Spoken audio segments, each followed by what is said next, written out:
Le damos la cordial bienvenida al ingeniero Raúl Delgado, alcalde del Cantón Paute, a la entrevista al economista Clever Chica Zambrano. Metido que es el presidente de AMEA, de esa zona. ¿Cómo está? Buenas tardes, bienvenido. Cuéntenos un poco cómo han enfrentado los pequeños municipios de la provincia de La Suay, donde usted vive y representa también a toda esta colectividad de municipios de esta provincia. Bienvenido. Muy buenas tardes, economista Clever Chica, a Jofe, un saludo igual que a Kimberley, a toda la provincia del Guayas, igual a todos los ecuatorianos y a nuestros migrantes que siempre están pendientes de la información. Efectivamente, nos ha tocado vivir una durísima realidad a los municipios, sobre todo pequeños del país, esta pandemia que ha afectado al mundo entero y no ha sido la excepción en nuestro país. Muchos de los municipios, incluidos sin recursos, hemos tenido que salir ya cerca de 80 días sobre la no parte de dejarles a nuestros ciudadanos solos en esta pandemia, y hemos sido los alcaldes los que hemos enfrentado tomando decisiones importantes para precautelar sobre todo la vida de nuestros ciudadanos, en las cuales nos ha tocado enfrentar el no dejar de dar los servicios básicos de manera particular, manejo de desechos sólidos, dotación de agua potable, el tema de los mercados, la movilidad y sobre todo una responsabilidad que nos entregó vía cadena nacional el gobierno de los ecuatorianos para la semaforización, en las cuales ha sido una constante el cambio de las condiciones.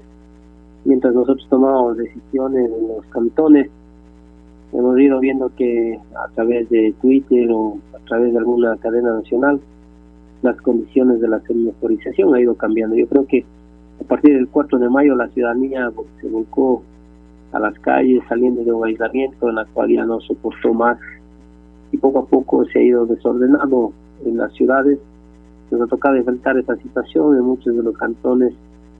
Vimos que era importante hacer más bien un cambio hacia el semáforo en amarillo. Cuando estábamos en amarillo, ya las condiciones del amarillo anterior eran las que estaban en rojo, y eso es la realidad de nuestros cantones. Sin embargo, nosotros todavía tenemos una deuda bastante grande del gobierno nacional, que nos debe transferir los recursos para poder seguir enfrentando esta situación a lo largo del país.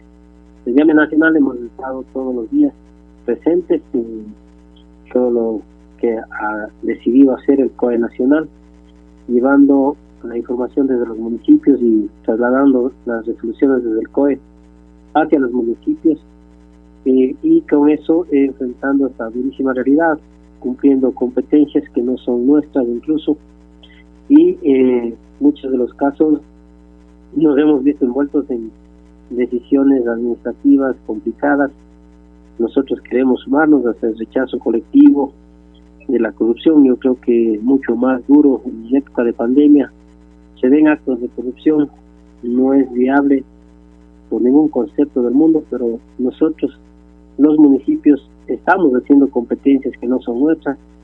Hemos buscado un diálogo con el Contralor General de la Nación desde AME Nacional para poder hacer una planificación de prevención, de saber qué podemos y qué no podemos hacer los municipios para prevenir justamente acciones que luego nos comprometa en la administración a los alcaldes en el país. Vamos a seguir enfrentando esta situación. Llevamos más de 20 alcaldes contagiados, ha fallecido ya uno de los alcaldes, un vicealcalde, una concejal en Manta, más de 120 funcionarios municipales que perdieron su vida por no dejar de dotar los servicios diarios a los ciudadanos a lo largo de los 221 municipios del país. Muy bien, son las 17:46 en Ecuador continental. Estamos dialogando en Caché FM 90.9 en Guayas y en Los Ríos, 94.9 en Santa Elena y en Huancavilca 830 AM con el señor ingeniero Raúl Delgado. Él es también alcalde de Paute en la provincia de la Azuay. Usted, Johan. Buenas tardes, alcalde, también ingeniero, por cierto. Un fuerte abrazo para usted. Y cuando usted asume el 2019, AME dijo que AME esta vez no iba a ser sometida por el gobierno. ¿Cómo han podido con esta pandemia luchar cuando ustedes les han asignado ciertas cosas que ya lo manifestaba, que no estaban a su cargo de las alcaldías? Pero, ¿qué han podido hacer para ustedes autogestionarse o incluso poder reclamarle al gobierno asignaciones que no les han sido otorgadas? Bueno, nosotros, yo creo que todos los 221 municipios del país teníamos una planificación al inicio de año que no estaba previsto la presencia de esta pandemia con toda la dureza que se ha dado a lo largo del país. Nos ha tocado replantear esa planificación direccional hacia enfrentar la pandemia en el país, sobre todo la vida de los ciudadanos, que es prioritario para nosotros, sobre cualquier factor económico. La parte económica podemos resucitarla muchas veces, pero la vida de los ciudadanos no lo podemos hacer. Vemos que esa programación un poco descoordinada, sin diálogo que tenemos con el gobierno nacional, los municipios hemos tomado la decisión de redireccionar, y a lo mejor obras que estaban planificadas para ejecutar este año no las vamos a tener que hacer. Yo creo que todo lo que se ha redireccionado es hacia poder enfrentar esta pandemia con varias acciones que han sido públicas a lo largo del país, como dotación de mascarillas, prevención a través de desinfecciones, compras de pruebas rápidas y todo lo que se ha dado a lo largo de todos esos meses que hemos atravesado esta pandemia. De igual forma, ningún municipio del país creo que va a hacer actividades socioculturales que normalmente teníamos, como activación turística en aniversarios de cantonización de manera particular, están suspendidas en totalidad, y todos esos recursos hemos replanteado para poder nosotros redireccionar hacia esta pandemia. Esa es la forma como vamos a tener que enfrentarla. Aspiramos que el gobierno nacional pueda encontrar un mecanismo para que pueda entregar los recursos que superan los 700 millones de dólares que están pendientes por transferir hacia los municipios del país, y que podamos cerrar el año de forma en la cual no nos veamos asfixiados económicamente, porque somos los municipios a lo largo del país quienes dinamizamos la economía a través de diferentes maneras, como la contratación pública, la dotación de servicios, la prestación de servicios y varios factores que están envueltos a lo largo de la dinámica de los municipios en los territorios del Ecuador. Sobre los 2.000 millones de dólares que administramos solamente por recursos que nos transfiere por ley el gobierno nacional, y eso significa que 2.000 millones de dólares circulan en los cantones del país. Yo he propuesto al ministro que no se dé recortes en los presupuestos municipales, porque eso significaría reducir la posibilidad de poder seguir dinamizando la economía en cada uno de los territorios, además de haberse sumado ya a miles de ecuatorianos que están en las calles hoy, que perdieron sus trabajos por diferentes razones, por empresas que dejaron de seguir funcionando.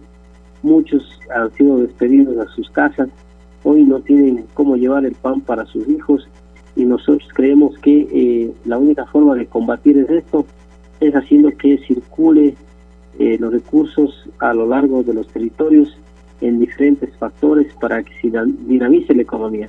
La responsabilidad constitucional del gobierno es poder entregar los recursos a los municipios, a las en este caso a las prefecturas, juntas parroquiales, a los militares, a los policías, a los médicos, a los profesores, a todos, a las universidades, a todos. Es una responsabilidad constitucional del gobierno de buscar los mecanismos de que estos recursos lleguen. Entendemos que hubo una caída drástica del petróleo, dejaron de tributar muchas de las empresas, pero el gobierno nacional tiene la responsabilidad absoluta a través del artículo 1355, que la función ejecutiva no podrá, dice, privar de sus rentas o asignaciones presupuestarias o retener las transferencias a ningún nivel de gobierno. En esa responsabilidad constitucional tiene que basarse el gobierno nacional para poder renegociar la deuda externa, poder replantear créditos bilaterales que permitan a lo mejor tener años de gracia y poder hacer que en ese sentido puedan llegar los recursos a los diferentes sectores que tiene como responsabilidad entregarlos del gobierno nacional. Entendemos que en esta posibilidad que tuvo el gobierno de jugársela con los bonos en la cual se tenía previsto, si es que existía un incremento de los bonos, estas acreedoras tenían que entregar recursos al país. Lamentablemente esos bonos llegaron casi al piso, a 30 centavos por dólar. Esto le ha costado al gobierno nacional y a los ecuatorianos 700 millones de dólares, a los bancos de Wall Street, perdiendo la apuesta especulativa en el peor momento posible. Es decir, no calculó, no preveyó y creo que no pensó jamás que la pandemia iba a golpear de esta manera, y lamentablemente en este juego riesgoso el gobierno nacional terminó entregando 700 millones de dólares. Si bien nosotros en el 2018 hemos recibido 500 millones de Goldman Sachs y 500 millones de Credit Suisse, 1.000 millones de dólares en este juego de poder hacer que las condiciones se dieran de tal forma que los bonos permitan a lo mejor ingresar más recursos, terminó cayendo los bonos, y lamentablemente eso significó 700 millones adicionales al país, que hubiesen sido tranquilamente estos 700 millones quienes enfrenten esa pandemia de forma más efectiva, porque hemos visto a diario personas morir incluso en las veredas, lamentablemente porque no pudimos controlar a tiempo en este momento difícil. Creo que no es el momento de señalizar con el dedo quién es responsable, es el momento de que las unidad de las autoridades permita sacar adelante al país, y solamente lo podemos hacer en el marco de diálogo sincero, franco, entregando información por más dura y difícil, real, para poder enfrentar la situación que estamos viviendo en este momento en el país. Ingeniero, la última, por cuestión de tiempo, ya preguntándole un poco al alcalde de Paute. Parte para reactivar la economía que usted hablaba hace unos minutos, no solamente es el gobierno, sino también lo que puede hacer la propia ciudad. Y uno de los grandes problemas que seguramente está afrontando y va a tener que afrontar es el control, tanto de los mercados, que es algo muy común en Paute, y también obviamente el transporte público. ¿Qué medidas se están tomando ahora? Bueno, es muy difícil para nosotros, por ejemplo, tener que tomar la acción de semaforizar y decir salgan a la calle ahora sí los ciudadanos con normalidad, como teníamos antes de esta pandemia. Yo creo que siempre nosotros tendremos que tomar decisiones a veces duras, difíciles, complicadas, de precautelar la vida de los ciudadanos. En esas decisiones también nos vemos forzados a aperturar los mercados, porque también la gente necesita abastecerse de alimentos, y sobre todo la posibilidad de que se pueda comercializar entre cantones, entre provincias. Eso normalmente abastece de alimentos y comercializamos, en la cual se reactiva la economía de los diferentes sectores. Tenemos que hacerlo de forma responsable, y para ello yo creo que para aperturar un mercado hay condiciones diferentes a las que teníamos antes, y eso ha significado que nosotros desde los municipios tengamos que agregar recursos, porque nos toca señalizar, nos toca tener más personal controlando temperatura a las que ingresan, a los que salen, desinfección, geles. Nadie nos regala nada, de todo eso tenemos que adquirirlo, y esa es una competencia que no es nuestra, que es definitiva del gobierno nacional, es responsabilidad constitucional. En el artículo 271 explica con claridad el que podamos nosotros entender que el gobierno nacional tiene la responsabilidad de la educación, la seguridad social y vivienda, y dentro de eso también está la salud como competencias exclusivas. Nosotros aspiramos que las decisiones nacionales del gobierno permita a nosotros como municipios de encajarnos en esas decisiones responsables de poder enfrentar esta pandemia, hoy por hoy direccionando todos los recursos posibles a salvar la vida de los ecuatorianos. Y mañana pensaremos cómo hacer las obras que teníamos planificado. Pueden esperar una cubierta, una cancha, 1 año, 2 años, 3 años, los que sean necesarios, a lo mejor una vía, lo que sea. Hoy la vida de los ecuatorianos está sobre cualquier otro factor económico, y esa es la que nosotros tenemos que responsabilizarnos de en conjunto poder precautelar. Mi solidaridad también con ustedes, muchos de los ciudadanos periodistas que han salido a hacer su trabajo para poder mantener informada a la ciudadanía en el Ecuador, han perdido también la vida, producto del trabajo diario de poder ustedes informar a los ciudadanos, que eso es importantísimo para que ellos sepan qué decisiones tomamos como autoridades y en esa función de esas decisiones seguir luchando en conjunto para poder hacer que menos vidas se sigan perdiendo en esta pandemia. Diga, Kimberly, ¿usted tiene inquietudes para el señor alcalde? Alcalde, muy buenas tardes. Justamente usted estaba conversando sobre la reapertura de los mercados. La semana pasada estuvo haciendo trabajos en 2 mercados de Paute, el 26 de febrero y el San José. ¿Cómo está la situación ahí? ¿Cuándo se estima más o menos que se puedan reabrir estos mercados? Bueno, Kimberly, nosotros estamos terminando de hacer una reubicación porque teníamos otras condiciones de los mercados, todos los cantones a lo largo del país. Estimada Kimberly, si usted podía ver antes de la pandemia, en los mercados era en los accesos imposible de ingresar, había todo el mundo vende de forma desordenada y un control increíble de desorden que existe a lo largo de los mercados en el país. Este es un tema cultural. Muy pocas ciudades tienen de forma ordenada. Hoy, obligatoriamente tenemos que ordenar esos mercados, señalizar, hacer ingresos fijos, salidas fijas, e incluso dentro del mismo mercado nosotros no podemos arriesgar que muchas de las personas que por años tienen ganado un derecho de vender allí, todavía están sobre los 60 años y es riesgoso para ellos y regresar a los mercados a vender. Y eso es una lucha que no quieren entender, quieren volver sobre cualquier cosa y nosotros les decimos que eso es muy riesgoso. Por lo tanto, todas esas condiciones estamos haciendo, señalizando, diciéndoles que alteradamente no pueden estar juntos vendiendo. Vamos a hacer días pares e impares para que exista un 50% de capacidad del mercado y también exista un 30% de aforo. Y para eso se necesita personal desde los municipios para poder controlar. Y ese personal es el que el ministro nos está diciendo que despidamos, que reduzcamos para poder reducir nuestros presupuestos municipales. Todo eso es bastante complicado, aspiramos superarlo, esperamos sentarnos con el ministro, poder planificar, conversar y poder enfrentar de mejor manera esta pandemia. 18 horas. Otra pregunta más, alcalde. ¿Cómo está la situación en Paute? Ya desde el 18 de mayo pasaron al semáforo amarillo. ¿La gente ya tiene conciencia de cómo se tiene que vivir en esa nueva normalidad? Bueno, yo quiero agradecer a los ciudadanos de mi querido cantón Paute. Nosotros, a pesar que el COE Nacional ha dispuesto que a partir de las 9 de la noche nos reunimos aquí a las 6 de la tarde, la gran mayoría de ciudadanos ya se un autoaislamiento, igual que los domingos.